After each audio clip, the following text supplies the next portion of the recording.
하나님의 말씀 나누겠습니다. 누가복음 24장 44절부터 48절까지입니다. 우리 한 목소리로 봉독하겠습니다.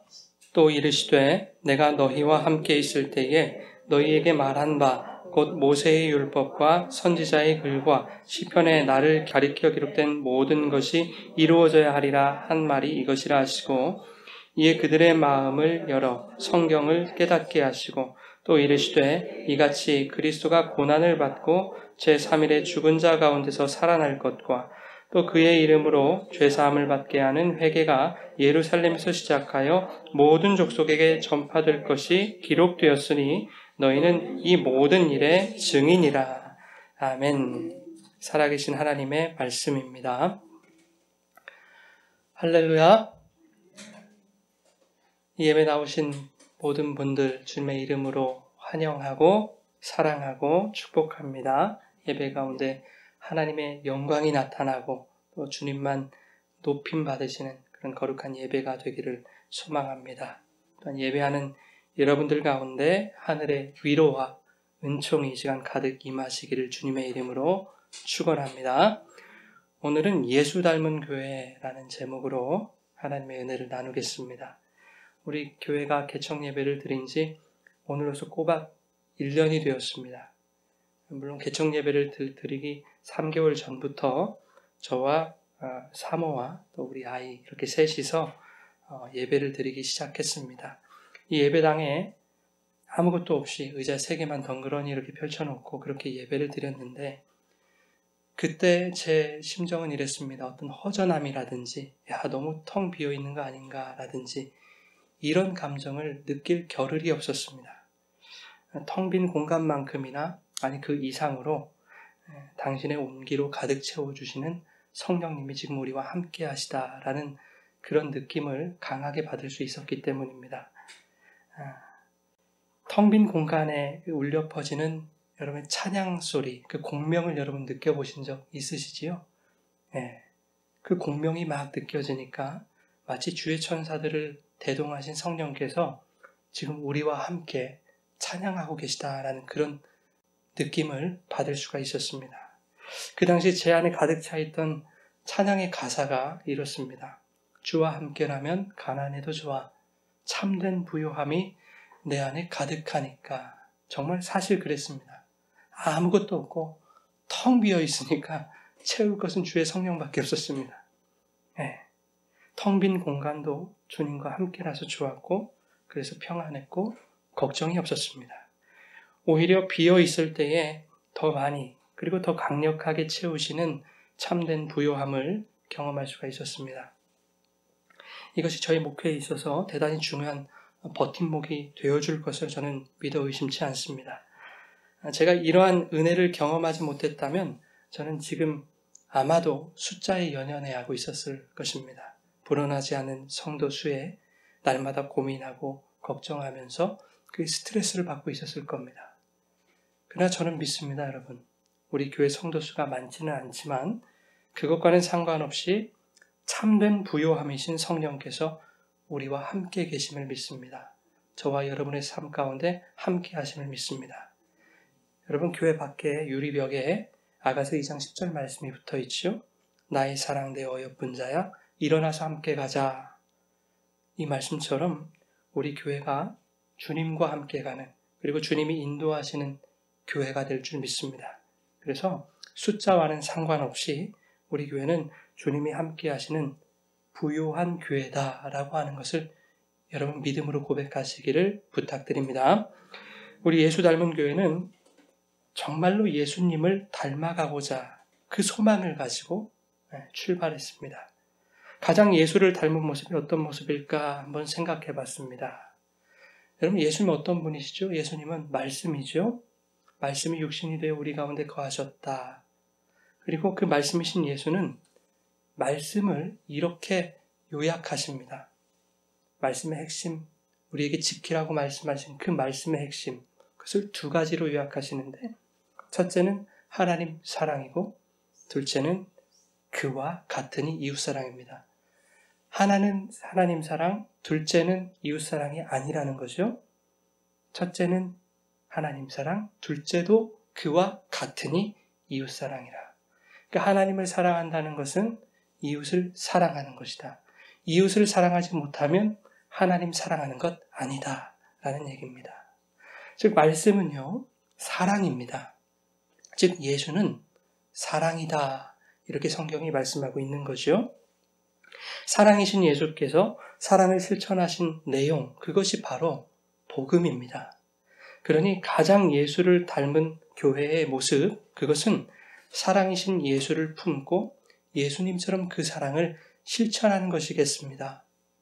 그렇다면 어떻게 하는 것이 사랑을 실천하는 것인가에 대한 근본적인 질문을 하게 되지요. 예수님의 사랑의 실천, 여러분 무엇이라고 생각하십니까? 복음서 안에는 셀 수 없이 많은 예수님의 사랑의 실천들이 기록되어 있습니다. 몇 가지 예를 들자면 선한 사마리아인의 비유에서처럼 강도를 만나서 길가에 쓰러진 자를 돕는 것, 이것도 사랑이죠. 12의 혈루병에 걸린 그 여인의 혈루의 근원을 마르게 하는 것, 이것도 예수님의 사랑입니다.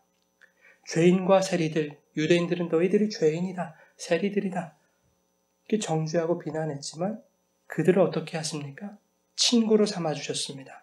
그들과 음식을 나누셨습니다. 그 예수님의 사랑이죠. 이처럼 예수님의 사랑의 실천은 다양한 형태로, 다양한 방법으로 나타났습니다.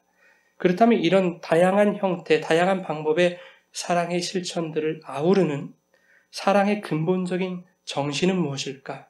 라는 질문을 하게 됩니다. 사랑에 대한 주님의 정서는 무엇일까 하는 겁니다. 이 정서, 그것이 우리 안에 살아있다면 우리도 어떠한 형태로든 그 사랑을 실천하면서 살아갈 수 있지 않겠는가 하는 것이죠. 물론 완벽하게 소화해낼 수는 없겠습니다만은 그렇다 하더라도 최소한 예수님을 닮아가려고 애쓰는 삶은 우리가 살 수 있겠다 하는 것입니다. 사랑을 실천하시는 예수님의 정서 속에는 과연 무엇이 담겨 있는 것일까? 사랑을 실천하는 것에 대한 예수님의 핵심 가치는 무엇일까? 여러분 뭘까요? 그것은 바로 구원입니다. 예수님의 사랑의 실천은 다양한 방법과 형태로 나타나지만 그것들 속에는 공히 너를 구원하겠다라는 그 하나님의 마음, 주님의 정서가 흐르고 있는 것입니다. 그래서 선한 사마리아인의 비유 시작도 영생을 어떻게 했습니까? 이 구원에 대한 이야기로 시작하고 있는 것이고, 각종 병자의 치유에서도 내 믿음이 너를 구원하였다라는 말로 그렇게 구원과 연관짓는 것으로 이야기를 마무리하는 것을 우리가 종종 볼 수 있지 않습니까? 예수님이 세리와 죄인들과 함께 음식을 나누시는 것 또한 세상으로부터 버림받은 그들을 측은히 여기시는 인간적 연민을 넘어서 그들의 전인적 구원을 이루시기 위한 주님의 적극적인 의지를 보여주는 것이다 할 수 있겠습니다. 그래서 말씀이신 예수님의 사랑의 실천은 구원을 이루겠다라고 하는 하나님의 그 분명한 의지와 목적이 예수님을 통해서 다양한 방법과 형태들로 나타나는 것이다 할 수 있습니다. 즉 예수님의 모든 것이 구원을 위한 복음 선포였다라는 것이죠. 그래서 우리 예수 닮은 교회는 구원을 위한 복음 선포라고 하는 이 사랑 실천에 대한 핵심 가치를 최우선으로 두는 그러한 교회로 시작한 겁니다. 제가 텅 빈 예배당에서 이렇게 기도했습니다. 오직 영혼을 살리는 온전한 복음만이 선포되어지는 그러한 교회가 되게 해주십시오. 사람들의 귀를 즐겁게 하는 달콤한 말로 수적 성장을 도모하지 않게 하시옵소서. 텅텅 비더라도 한 영혼의 구원을 위한 정확한 복음이 선포될 수 있도록 주님 능력을 주십시오. 어떠한 이유로든지 복음을 변질시키는 그러한 만행을 저지르지 않게 하시옵소서. 이렇게 기도했습니다. 오래전에 제가 서울의 목회자 세미나에 다녀왔습니다. 그곳에서 한 목사님을 만났는데 이런 말을 나눴습니다. 저에게 이렇게 말씀하시더라고요. 자신이 이제 교회를 개척하는데 개척할 당시에 이렇게 기도를 했답니다. 하나님, 좋은 건물 필요 없습니다. 비가 새도 좋습니다. 곰팡이가 슬어도 좋습니다. 벌레들이 날아다녀도 좋습니다. 오직 주님을 예배할 수 있는 공간만 저에게 허락해 주십시오. 그 얘기를 듣고 얼마나 감동을 받았는지 모르겠습니다. 그런데 한순간 그 감동이 산산조각 났습니다. 그분이 이렇게 말씀하시는 거예요. 정말로 그렇게 기도했더니 진짜 비가 새고 곰팡이 투성이에 바퀴벌레가 날아다니는 그런 곳을 주셨다. 말도 안 되는 곳을 주셨다. 이렇게 말씀하시면서 저에게 또 이렇게 말씀하세요. 그러니 젊은 목사님, 그렇게 믿음 없는 기도하지 마시고 큰 기도를 하십시오. 센 기도를 하십시오. 그렇게 말씀하는 거예요. 제대로 된 예배당, 많은 인원, 풍성한 물질 주시라고 그렇게 필사적으로 기도하십시오. 저한테 그러시는 거예요. 근데 저는 그 목사님이 정말 진심으로 저를 생각해서 말씀하시는 그 마음을 느꼈습니다. 그게 참 감사하더라고요. 그런데 인간적으로, 감정적으로 감사하는 건 감사한 거지만 이건 아니다 싶었습니다. 그건 아니었습니다. 여러분. 이 목사님 개척 후 10년이 지났는데도 여전히 동일한 곳에서 예배를 드리고 있습니다. 목사님 마지막으로 이런 말씀을 하시더라고요. 젊은 목사님, 저는 지난날에 저의 믿음 없는 기도를 지금도 후회하고 있습니다. 지금 10년 동안 후회하는 목회를 하고 있는 거 아닙니까? 이런 생각이 들더라고요. 그 목사님이 처음에 그렇게 기도를 해서 기도한 대로 비가 새고 냄새나는 처소를 응답받았다고 한다면, 그런데 지나고 나니까 이건 아니다 싶었다면 다시 기도의 내용을 수정해서 또다시 기도하면 될 것 아닌가.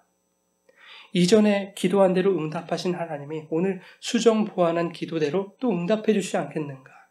그분의 기도에 대한 논리로 하자면 그렇다 그 말입니다. 그 목사님이 여전히 동일한 장소에서 예배를 드린다고 하는 것은 물이 새고 곰팡이 진동하는 예배당을 응답받은 후에 10년 동안 단 한 번도 믿음 있는 기도를 제대로 하지 않았다는 뜻 아닙니까? 그분의 기도의 논리에 의한다면 말입니다. 원하는 대로 믿고 기도하는 대로 응답해 주시는 그런 하나님이라면 진즉에 더 좋은 곳으로 옮겼어야죠. 하나님은 개척할 당시의 기도만 들으시고 지금의 내 기도는 듣지 않으시는 그런 하나님이 아니지 않습니까? 여러분, 제가 무슨 말씀 드리는지 이해하시겠죠? 하나님은 내가 원하는 대로, 내 뜻대로, 내 포부, 내 비전대로 그렇게 응답하시는 분이 아니더라 하는 겁니다. 기도라는 것은 내가 원하는 것을 밑도 끝도 없이 구하는 것이 아니다. 기도를 통해 하나님의 뜻을 알게 되고 그로써 내 뜻이 포기되는 은혜를 경험하는 것, 그것이 바로 기도이다. 그래서 내 뜻을 물리고 하나님의 뜻대로 구하게 되는 것, 그것이 기도이다. 그러니 여러분, 예수 닮은 교회 모든 성도들은 하나님, 이 교회가 수적으로 이렇게 되기를 원합니다. 막 건물도 짓고 돈도 많고 선교도 막 수천만 원씩 하고 이런 우리의 포부대로 기도하지 않았으면 좋겠습니다. 그냥 이 상태더라도 주님은 우리와 함께 하십니다, 여러분. 지금 이 상태더라도 성령은 우리와 함께 하십니다. 주와 함께라면 가난해도 좋아. 참된 부요함이 우리 안에 가득할 줄 믿습니다. 그러니 주님이 원하시는 기도가 무엇인지 주님께 물어보십시오. 그리고 주님이 원하시는 기도가 여러분 가운데서 흘러나오기를 주님의 이름으로 축원합니다. 어떤 권사님이 저에게 이런 말씀하셨습니다. 목사님, 그래도 포부를 크게 가지세요. 성경에도 내 믿은 대로 될지어다 라고 말씀하지 않습니까? 그러니 성도들이 꽉꽉 들어차고 예배당도 큰 곳으로 옮기고 건축도 하고 이런 포부와 비전을 가지고 이루어 주실 것이라 믿고 기도하십시오. 그럼 이루어 주십니다. 저는 이런 말을 종종 듣습니다. 많은 분들에게 들었어요. 근데 참 희한하죠? 그분들이 다 권사님들이에요. 많은 권사님들에게 그런 얘기를 들어요. 그럴 때마다 제 속에서는 뭔가가 부글부글 끓어올려요. 복음을 제대로 전해야 되겠다라는 의지가 불타오릅니다. 활활. 내 믿은 대로 될지어다. 혹은 믿음대로 되라 말씀하셨던 주님의 말씀이 어떠한 맥락에서 어떤 목적과 어떤 의미로 어떤 의도로 사용됐는지도 모르고 맥락 없이 그 부분만 편집해서 내 좋을 대로 해석해버리는 거예요. 왜 그렇습니까, 여러분? 그것은 교회가 그만큼 복음을 제대로 가르치고 있지 못하다는 것입니다. 그러니 어떻게 해야 되겠습니까? 그런 얘기를 들었을 때 네, 그렇게 하겠습니다. 대답하는 게 옳습니까? 아니죠. 아니요, 권사님. 저는 그런 성도 만들지 않기 위해서 복음을 제대로 가르쳐야 되겠네요. 이런 마음이 드는 겁니다. 여러분과 몇 번 나눴던 걸로 기억합니다마는 저는 어렸을 때부터 해외 선교사 되기를 결심을 했었습니다. 그리고 개척하기 얼마 전까지만 해도 그렇게 마음 먹고 있었습니다. 그런 저를 뜬금없이 개척 목사로 부르셨을 때 하나님은 저에게 이런 마음 주셨습니다. 넌 대한민국 선교사다. 네가 서 있는 그 땅의 선교사로 내가 너를 불렀다라는 것입니다. 그러니 네가 서 있는 그곳에서 거짓말하지 말고 구원을 이루는 그 복음 선포의 선교적 사명을 충실히 감당하라 라는 것이었습니다. 그래서 저는 지금 이 자리에 목사로 서 있는 것이 아니라고 했죠. 선교사로 서 있는 것입니다. 또한 우리 교회는 구원을 위한 복음 선포를 예수님의 사랑을 실천하는 최고의 가치로 두고 다른 것 하지 않고 오직 복음 전하는 선교적 사명을 감당하는데 온 힘을 기울이고자 하는 그런 교회입니다. 이것이 예수님을 가장 닮은 모습이다라고 생각했기 때문입니다. 이렇게 우리 교회는 선교하는 교회로 시작하게 됐고 처음부터 지금까지 교회 재정의 50% 이상을 선교하는 일에 사용하고 있는 겁니다. 구원의 복음이 선포되는 곳에 그리고 그 일을 돕는 일에 재정은 마땅히 사용되어야 하는 것입니다. 교회의 돈이 아닙니다, 여러분. 교회에 들어오는 모든 재정은 나누라고 주신 것입니다. 아무리 교회 형편이 어렵고 상황이 힘들어져도 여러분 그것만큼은 포기할 수가 없는 거예요. 앞서 말씀드린 대로 우리 예수 닮은 교회는 주님과 함께하는 교회, 예수님을 닮은 교회, 즉 선교적 사명을 감당하는 것으로서 주님의 사랑을 실천하는 교회입니다. 그래서 우리 예수 닮은 교회가 이제 1년이 지났죠. 새로운 1년을 시작하는 이 시점에서 그리고 이 예배를 통해서 우리 교회가 추구하는 가치가 무엇인지 다시 한번 점검하고 예수님을 닮아가는 교회의 모습과 신앙의 삶이 어떠해야 되는가 성경을 통해서 확인하고 새롭게 정비하는 시간으로 오늘 삼으려고 합니다. 그러기 위해서는 예수님의 모습이, 예수님의 삶이 어떠했는지를 살펴보는 것만큼 더 좋은 것은 없겠지요. 마가복음 1장에 보면 예수님이 갈릴리에서 많은 기적을 행하십니다. 회당에 들어가서 귀신 들린 사람에게서 귀신을 나오라! 이렇게 귀신을 쫓아내시고 베드로의 장모의 열병을 고쳐주시기도 합니다. 사람들이 예수님 앞으로 많은 병자들 그리고 많은 귀신 들린 자들 데리고 옵니다. 예수님이 해가 질 때까지 병자들을 고치고 귀신을 쫓아내십니다. 이제 새벽이 됐습니다. 아직 어두운 새벽에 예수님이 이제 좀 기도 좀 해볼까 하고 한적한 곳으로 기도하러 가십니다. 그런데 베드로와 일행들이 예수님의 뒤를 쫓아와서 이렇게 말합니다. 모든 사람들이 주를 찾나이다. 그 새벽에 말이죠. 모든 사람들이 주님을 찾는다는 거예요. 여러분 모든 사람들이 그 깜깜한 새벽에 왜 주님을 찾을까요? 치유와 축사의 기적을 원했기 때문입니다. 모든 사람들이 예수를 무엇으로 바라봤던 겁니까? 기적을 일으키는 요술램프로 바라봤던 거예요. 제자들마저도 예수를 그렇게 인정해버리더라 하는 겁니다. 이때 예수님이 말씀하십니다. 마가복음 1장 38절 우리 나와 있나요? 같이 한번 읽어보겠습니다. 이르시되 우리가 다른 가까운 마을들로 가자 거기서도 전도하리니 내가 이를 위하여 왔노라 하시고 아멘. 기적에 주목하고 있던 자들에게 내가 온 목적은 기적 자체에 있는 것이 아니라 전도하는 것이 목적이었다. 이렇게 말씀하고 있는 거예요. 분명하죠? 예수님 말씀이. 여러분 삭개오 이야기에서 이렇게 말씀하죠. 누가복음 19장 10절 말씀 같이 읽겠습니다. 인자가 온 것은 잃어버린 자를 찾아 구원하려 함이니라. 인자가 누구죠? 예수님. 왜 오셨답니까? 구원하기 위해서. 누가복음 5장 32절로 같이 읽어보겠습니다. 내가 의인을 부르러 온 것이 아니요 죄인을 불러 회개시키러 왔다. 예수님이 왜 오셨습니까? 죄인을 불러서 회개시키러 오셨다는 겁니다. 예수님이 오신 것은 전도를 위해 오신 것입니다. 그래서 그가 회개하여 구원 얻게 하시기 위해서 오신 거예요. 우리 어떻게 살아야 되겠습니까? 전도를 해야죠. 왜 전도해야 돼요? 그가 회개하고 구원 얻게 하려고. 그게 예수님 닮아가는 삶입니다. 기적을 일으키셨던 것도 전도를 위한 복음의 일환이었다라는 겁니다. 전도를 위한 복음의 선포였던 거예요. 단순히 병이나 고치고 귀신이나 쫓아내서 인기를 얻으려는 것 아니었다라는 얘기입니다. 예수님이 이 땅에 왜 오셨는지 그 이유를 아는 것이 중요한 이유는 무엇입니까, 여러분? 너희도 그렇게 살아야 한다라고 우리에게 요청하시기 때문입니다. 내가 전도하러 왔듯이 너희도 전도하는 삶을 살아야 된다. 선교하는 삶을 살아야 된다라고 우리에게 분부하시기 때문입니다. 본문 말씀 우리 같이 한번 다시 읽어보겠습니다. 또 이르시되 내가 너희와 함께 있을 때에 너희에게 말한 바 곧 모세의 율법과 선지자의 글과 시편에 나를 가리켜 기록된 모든 것이 이루어져야 하리라 한 말이 이것이라 하시고 이에 그들의 마음을 열어 성경을 깨닫게 하시고 또 이르시되 이같이 그리스도가 고난을 받고 제3일에 죽은 자 가운데서 살아날 것과 또 그의 이름으로 죄사함을 받게 하는 회개가 예루살렘에서 시작하여 모든 족속에게 전파될 것이 기록되었으니 너희는 이 모든 일의 증인이라.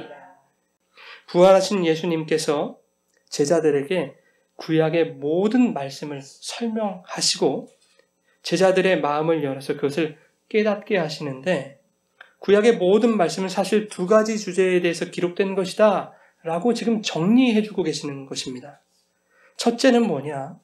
예수님의 십자가 고난과 부활하십니다. 모든 성경은 두 가지가 기록되어 있는 건데 첫째는 예수님의 십자가 고난과 부활하십니다. 둘째는 죄사함을 받게 하는 회개가 모든 족속에게 전파될 것, 즉 선교, 이 두 가지에 대해서 기록된 것이 바로 성경이다. 그 이외에는 기록된 게 없다라는 얘기입니다. 구약의 모든 이야기가 그 이야기다라는 거예요. 이 첫째와 둘째를 종합하면 죄사함을 받는 회개, 즉 이 구원이 모든 족속에게 임하기 위해서는 예수 그리스도의 십자가 고난과 부활로서만 가능하다라는 것입니다. 이것이 복음이다. 이것이 성경이다. 그러니 너희는 이것의 증인이 되어라. 다른 것의 증인이 아닙니다, 여러분. 이 복음에 대한 증인이 되어라. 우리에게 말씀하시는 거예요. 그 증인으로 살아갈 때 우리가 예수 닮은 자가 되는 겁니다. 여러분, 마가복음의 처음과 또 마가복음 마지막을 보면 오늘 본문에서 예수님이 정리해 주신 그 두 가지 주제가 아주 잘 나타나 있습니다. 예수님의 고난과 부활 그리고 선교에 대해서 언급하고 있어요. 마가복음 1장에는 세례 요한이 죄사함을 받게 하는 회개의 세례를 베풉니다. 그런데 죄 없으신 예수님이 죄사함을 받는 회개의 세례를 요한으로부터 받고 있는 거예요. 요단 강물에 완전히 침수되셨다가 물 밖으로 나오시는 것입니다. 왜 그러셔야만 했는가? 인간들의 죄사함 그리고 인간들의 온전한 회개, 그들의 구원을 위해서는 무죄한 예수님이 그들의 죄를 대신하여 죽으시고 다시 사시는 것으로서만 가능하다라는 것을 요단 강물에 침수되었다가 다시 나오시는 것으로 지금 설명하고 계시는 것입니다. 그렇게 마가복음 1장에서 그리스도의 고난과 부활을 세례받는 것으로 설명하시고 마가복음 마지막 장에서 15절에 이렇게 말씀하십니다. 너희는 온 천하에 다니며 만민에게 무엇을 전파하라? 복음을 전파하라. 이렇게 말씀하시는 것으로 마가복음을 마무리하고 계시는 거예요. 성경이 참 일관되죠? 마태복음도 마찬가지입니다. 1장 21절에 예수님의 이름을 소개하면서 그 이름의 뜻을 이렇게 설명하죠. 아들을 낳으리니 이름을 무엇이라 하라? 예수라 하라. 이는 그가 자기 백성을 그들의 죄에서 구원할 자이심이라. 그들의 죄에서 구원하기 위해서는 그들 대신해서 죽어야 된다라는 것을 암시하고 있지요. 예수님의 어떤 운명이라고 해야 될까요?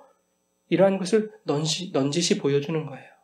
그리고 마지막 28장에 뭐라고 말씀합니까? 너희는 가서 모든 민족을 제자로 삼아 아버지와 아들 성령의 이름으로 세례를 베풀고 내가 너희에게 분부한 모든 것을 가르쳐 지키게 하라. 세계 선교의 그 대명령으로 마태복음을 마무리하고 계시는 거예요. 자, 부활하신 예수님께서 오늘 누가복음 본문 말씀을 마치시고 약 40여일 동안 사람들에게 보이시면서 하나님 나라에 대해서 이렇게 말씀하십니다. 가르치시는 거예요. 그리고 승천하시기 바로 직전에 제자들에게 마지막으로 이런 말씀을 남기십니다. 여러분들이 잘 아시는 말씀, 사도행전 1장 8절 말씀 아시는 분들 한번 암송하겠습니다. 오직 성령이 너희에게 임하시면 너희가 권능을 받고 예루살렘과 온 유대와 사마리아와 땅끝까지 이르러 내 증인이 되리라 하시니라. 아멘. 내 증인이 되어라. 복음을 전하는 전도하는 인생, 선교사의 삶을 살아라라는 얘기 아닙니까? 사람이 죽기 전에 남기는 그 유언 속에도 그 사람의 절절한 마음, 그 사람의 소망이 녹아 있습니다. 하물며 예수님이 승천하시기 바로 직전에 남기신 말씀 어떻겠습니까, 여러분? 제자들에게 예수님이 가장 바라시고 예수님이 가장 당부하고 싶으신 말씀 아니었겠습니까? 그것이 바로 사도행전 1장 8절 말씀이었습니다. 오직 성령이 너희에게 임하시면 너희가 권능을 받고 예루살렘과 온 유대와 사마리아와 땅끝까지 이르러 내 증인이 되라. 이 말씀이 제자들에게만 주어진 말씀이 아니라 오늘 저와 여러분들에게도 동일하게 주어진 말씀이다 하는 것이죠. 여러분, 예수님이 왜 승천하시기 전에 그리고 복음서들의 마지막에서 선교에 대해서 분부하셨을까요? 예수님이 이 땅에 오신 목적이 그것이기 때문입니다. 세상 모든 민족의 구원이라고 하는 그 소명을 품고 세계 선교라는 사명을 감당하시기 위해서 예수님이 이 땅에 오셨기 때문이에요. 그 사명 내가 제대로 감당하지 못했으니 너희라도 좀 제대로 감당해 줄래? 라는 건 아닙니다, 여러분. 내가 그것을 위해 왔고 그것을 위해 완벽하게 살았던 것처럼 내 핏값으로 산 내 백성들은 나와 똑같이 그렇게 살아야 된다 라는 주님의 명령인 것입니다. 이것이 예수를 닮은 삶인 거예요. 여러분, 선교하지 않는 자, 복음을 전하지 않는 자, 과연 예수를 닮은 자라고 할 수 있겠는가? 이제 여러분 스스로 한번 판단해 보십시오. 예수를 닮았다고 한다면 예수님이 사셨던 그 모습, 예수님의 그 삶이 우리들의 삶의 모습에서 나타나지 않을 수 있을까? 그럴 수 없는 것이요. 여러분, 저는 우리 예수 닮은 교회가 정말 예수를 닮은 자들의 공동체가 되기를 바랍니다. 예수님이 전도하러 오셨듯이, 그래서 저와 여러분을 만나주시고 죄사함의 온전한 회개를 이루어 주셨듯이 구원받은 저와 여러분 또한 예수님처럼 복음을 전하고 전도하는 일에, 그리고 세계 선교에 동참하는 일에 자발적으로 헌신하는 그런 모든 분들 되시기를 주님의 이름으로 부탁을 드립니다. 전도와 선교는 선택이 아닙니다, 여러분. 명령입니다. 주님이 남기신 이 전도와 선교의 명령에 충성되게 복종하는 예수 닮은 교회 되기를 간절히 소망합니다. 여러분, 저는 지난 1년을 돌아보면서 너무나 부족한 저 자신의 모습을 수없이 많이 발견했습니다. 어떻게 내가 한 교회를 책임지고 있는 목사라고 할 수 있을까라는 의문을 스스로에게 참 많이 던졌던 것 같습니다.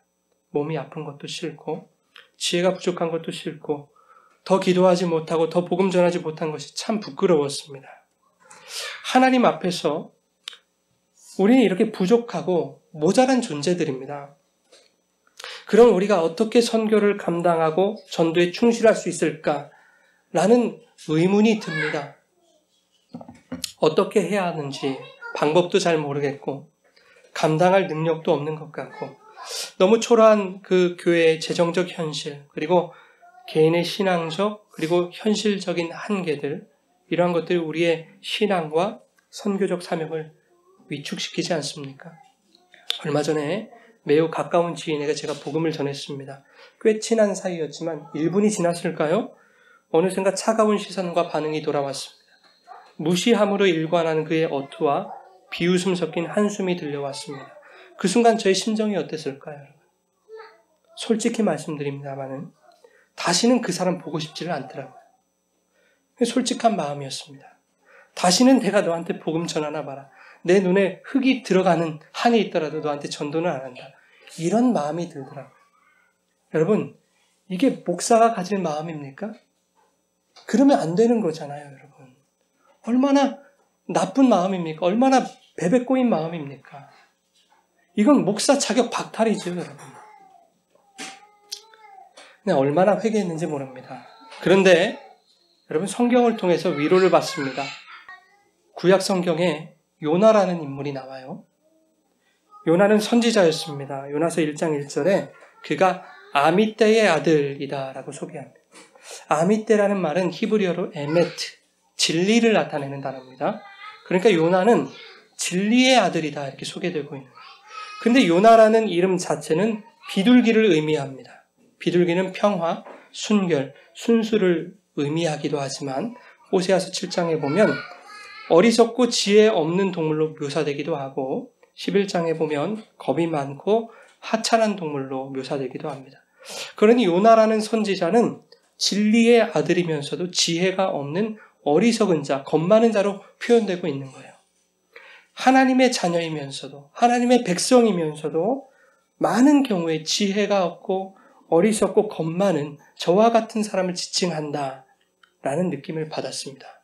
더 나아가서 저와 여러분, 우리 모두가 요나들이 아닐까라는 생각을 해봤습니다. 도대체 요나가 어떤 사람이길래 간단히 한번 살펴보죠. 하나님이 요나에게 말씀하십니다. 너는 일어나서 저 큰 성읍 니느웨로 가서 내 말을 외쳐라. 그 내용인즉 40일이 지나면 니느웨는 멸망한다. 그러니 뭐하라? 회개하라. 이런 내용입니다. 하나님의 명령에도 불구하고 요나는 니느웨로 향하지 않고 다시스로 도망을 갑니다. 왜 선지자가 하나님의 말씀을 따라 복음을 전하지 않고 도망을 갔을까? 선지자 자격 박탈 아닙니까, 여러분? 하나님 말씀하셨는데 순종하지 않고 도망가는 거예요. 그럴 수 없는 거죠. 자격 비달.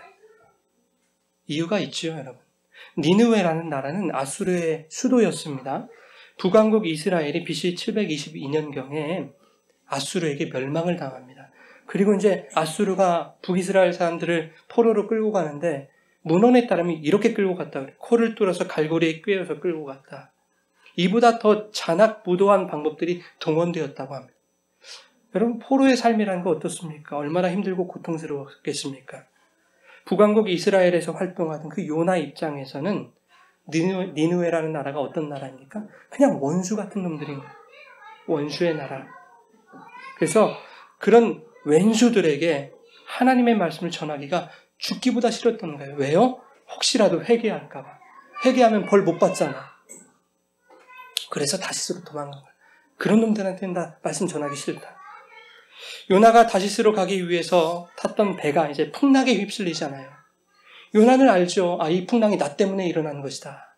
알아요. 그래서 자신을 바다에 던지라고 합니다. 사람들이 이제 요나를 던졌지 않습니까? 그런데 하나님이 큰 물고기를 예비하셔서 요나를 삼키게 하시죠. 요나는 어떤 마음으로 나를 던져라 얘기했겠습니까? 이제 다 싫다. 그냥 죽자. 바닷물에 빠져서 죽자. 상황 종료. 이렇게 생각했던 거예요, 사실은. 그런데 바다에 빠졌는데, 죽음의 바다, 그 스올 깊이 빠졌는데 하나님이 물고기를 예비하셔서 그를 삼키게 하시는 거예요. 요나는 물고기 배에서 다시 정신을 차리고 그렇군요. 구원이 하나님께 속한 것이군요. 깨닫습니다. 그리고 주님께 기도하며 감사합니다. 깊은 바다 가운데서 자신을 살리신 하나님의 그 구원에 감사를 해요. 그리고 물고기는 요나를 육지로 토해냈고 요나는 하나님의 명령에 따라 니느웨에서 다시 하나님의 말씀을 이제 선포합니다. 그러나 요나는 원수였던 니느웨 사람들이 회개하고 하나님께 돌아오자 다시 분노를 느끼는 거예요. 하나님의 뜻을 깨달았다고 생각했는데 막상 원수들이 하나님의 말씀을 듣고 회개하는 것을 보니까 너무나 화가 나고 싫었던 거예요. 아무리 선지자라고 하지만 인간 속에 켜켜이 쌓아있던 요나 안에 켜켜이 쌓아있던 그 니느웨에 대한 부정적인 정서는 완전히 숨길 수가 없었던 것입니다. 결정적인 순간에 탄로가 나는 겁니다. 내가 원하는 대로 일이 풀리지 않으면 인간 속에 있는 그 악이라는 정서는 폭발하게 되어 있습니다. 감정이라는 것은요, 여러분 쉽게 폭발했다가도 쉽게 사그라들죠. 근데 정서는 잘 감추어지는 듯 보이다가도 어느 한순간 감정보다도 더 강력하게 폭발하는 것이 그것이 정서입니다. 이 사람이 바로 선지자 요나였다는 거예요. 요나의 깊은 정서 속에는 여전히 니느웨가 회개하는 것 원치 않았던 것입니다. 그러나 그가 원하든 원치 않든 니느웨에 대한 하나님의 정서는 어떠했습니까? 그들이 회개하여 재앙을 면하는 것, 바로 구원이었습니다. 하나님의 정서는 구원입니다. 그런데 놀랍게도 하나님의 구원을 이루시는 것에 그것을 싫어하고 오히려 분노하고 있는 요나라는 인물을 사용하시더라 하는 겁니다. 여러분, 요나는 마지막까지 하나님께 불평했습니다. 나의 불평과 원망이 정당합니다 라고 하나님께 성질까지 낸다니까요.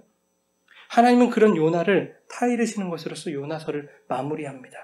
어떻게 타이르신가 하면 네가 수고도 아니하였고 재배도 아니하였고 하룻밤에 났다가 하룻밤에 말라버린 이 박넝쿨을 아꼈거든.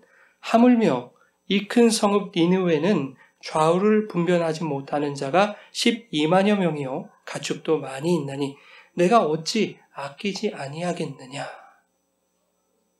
마치 누가복음 15장에서 첫째 아들을 타이르시는 아버지의 모습과 비슷하지 않습니까? 아버지, 왜 아버지의 재산을 허랑방탕하게 낭비하고 온 저 원수 같은 둘째 아들을 아들로 맞아주셨습니까? 말도 안 됩니다. 그나저나 네 동생은 죽었다 살아났으며 내가 잃었다가 얻은 것이나 마찬가지지 않니? 그러니 우리가 즐거워하고 기뻐하는 것이 마땅하지 않겠냐? 너무나도 비슷하지요. 여러분, 하나님은 요나의 이야기를 통해서 탕자의 비유에서의 큰아들과 같은 우리들의 모습을 고발하시는 듯도 하지요. 어찌됐건 아들로서 인정받는 것, 또 구원이라고 하는 것은 이것들은 오직 하나님의 뜻에 달려있다라는 것을 이 두 이야기가 보여주고 있는 거예요. 여러분, 우리는 오늘도 주님의 뜻에 반대하는 그런 삶의 노선을 선택할 수 있는 충분한 가능성을 지닌 죄인들입니다. 신앙의 열심과 노력으로 우리 속에 켜켜이 쌓여있는 악이라는 정서를 감출 수 있을 것 같지만, 그리고 그렇게 꽤 잘 살아간다고 생각하고 그것을 신앙의 수준이 높아진 것으로 우리는 착각하며 살아가지만, 때때로 주님의 뜻이 내가 원하지 않는 것들, 원치 않는 상황들로 요구될 때는 여지없이 요나의 모습이 나타나는 그런 우리들의 모습 아니겠습니까? 내가 지금 하나님을 원망하는 것이 너무 당연하다고 핏대를 세우는 요나 같은 우리들 아니겠습니까? 여러분, 요나는 끝까지 불평했다니까요. 이게 저와 여러분들의 모습입니다. 주님 오시는 그날까지 드문드문 간간히 혹은 자주 만나게 될 저와 여러분들의 실체가 바로 요나입니다. 이런 자들이 무슨 예수를 닮았다고 얘기할 수 있습니까? 무슨 전도를 하고 선교를 할 수 있겠습니까? 사실 불가능한 것이죠. 우리의 모습, 우리의 조건, 우리의 자격, 우리의 실력만 놓고 본다면 불가능합니다. 그러나 요나의 그 억지스러운 선포를 통해서도 하나님의 말씀은 니느웨를 회개시켰습니다. 그건 요나의 능력이 아니죠. 하나님의 능력인 거예요. 여러분, 전도와 선교는 인간의 영역이 아닌 거예요. 그것은 하나님의 능력입니다. 전도 열심히 하고 선교 열심히 해서 예수님을 닮아가는 교회, 예수님을 닮아가는 사람이 되자. 이것도 인간의 힘으로 할 수 없는 영역입니다.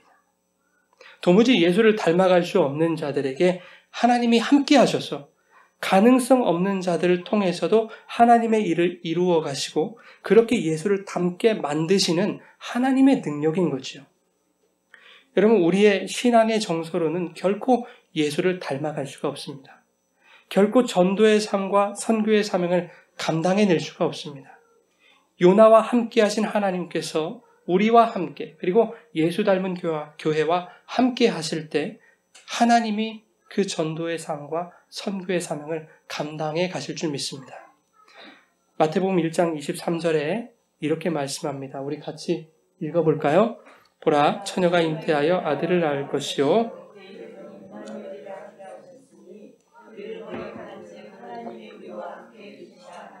아멘. 마태복음 1장에서 예수님을 소개하시면서 임마누엘이다 말씀하시죠. 임마누엘의 뜻은 하나님이 우리와 함께 계시다. 복음서의 서두에 하나님이 너희와 함께 하실 거야. 예수로 줘버립니다, 우리한테. 자, 예수를 받아라. 이것은 내가 너희와 함께 한다는 증거야. 그리고 이렇게 임마누엘을 약속하신 하나님께서 마태복음 맨 마지막에 28장 19절과 20절 같이 읽겠습니다.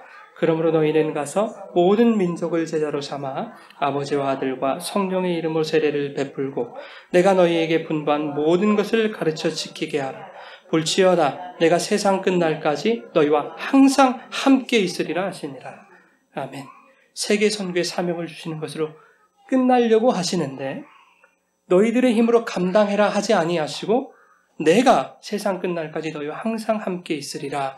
임마누엘 하리라 라고 약속하시는 것이죠. 그 약속의 말씀으로 마태복음을 마무리하고 계시더라 하는 겁니다. 여러분, 전도와 선교는 누가 한다?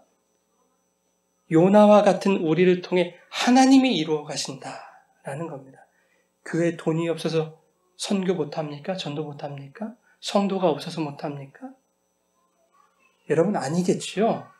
우리 안에 주님만 계시면, 주님이 함께 하시면 요나 같은 우리들을 통해서도 하나님이 이루어 가시는 거죠. 전도든 선교든 하나님이 이루어 가실 줄 믿으시기 바랍니다. 그러니 여러분, 우리의 연약함과 부족함, 우리의 현실과 우리에게 나타나는 현상들에 위축되지 마십시오. 이제 2년째를 시작하는 예수 닮은 교회에게 주신 복음 전파와 세계 선교의 사명을 임마누엘 주님과 함께 이루어가는 저와 여러분 되기를 소망합니다. 더욱 나의 힘을 빼고 더욱 주의 능력을 붙들므로 진짜 예수 닮은 교회, 진짜 예수 닮은 성도들의 삶을 살아가는데 부족함이 없는 저와 여러분 그리고 예수 닮은 교회가 되기를 주님의 이름으로 축원합니다.